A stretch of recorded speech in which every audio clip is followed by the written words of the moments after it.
ગુજરાતમાં છેલ્લા 2 દિવસથી જે રીતે ભારે પવન ફૂંકાઈ રહ્યો છે, વાવાઝોડું આવી રહ્યું છે, કમોસમી વરસાદ અને કરા પડવાને કારણે મોટા પ્રમાણમાં જાનહાનિ પણ થઈ છે, માલ મિલકતોને નુકસાન પણ થયું છે અને ખેતીમાં વ્યાપક પ્રમાણમાં નુકસાન નોંધાયું છે.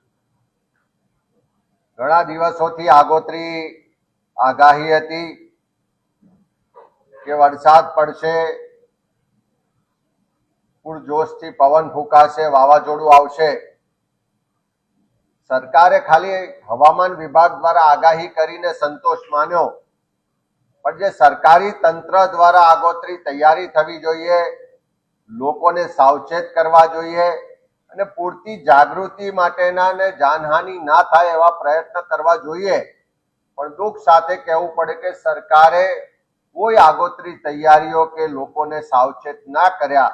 એના કારણે આજે ગુજરાતમાં આ વાવાઝોડા કમોસમી વરસાદને કારણે 14 જેટલા લોકોના મોત થયા છે.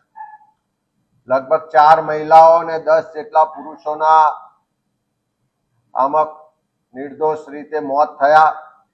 સાથે સાથે આખા ગુજરાતમાં જે રીતે ભારે સુસવાટા સાથે પવન ફૂંકાયો, વાવાઝોડાની સ્થિતિ થઈ અને જે કરા સાથે વરસાદ પડ્યો, આ કમોસમી વરસાદને કારણે ખેતીના પાકને ખૂબ વ્યાપક નુકસાન થયું છે.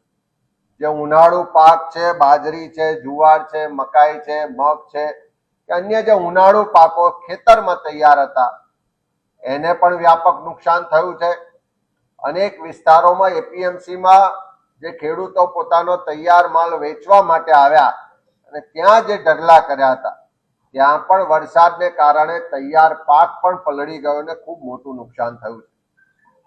ગુજરાતમાં કેરીનું વાવેતર ખૂબ મોટા પ્રમાણમાં હોય અને એમાં શરૂઆતના સમયમાં જ કુદરતી જે વાતાવરણ થયું એનો મોર આવવામાં નુકસાન થયું, ત્યારે પણ ખેડૂતોની રજૂઆત હતી કે કેરીમાં ખૂબ મોટું નુકસાન થવાનું છે, સરકાર અમને સહાય આપે.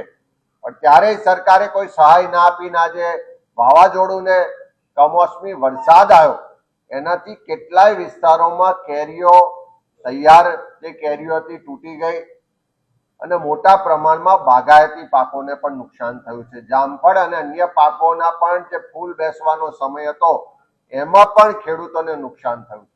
સાથે સાથે અનેક વિસ્તારોમાં ત્યાં ઘરો ઉપરની સોલર પેનલો તૂટીને પડી, કેટલી જગ્યાએ હોર્ડિંગ્સો તૂટીને પડ્યા.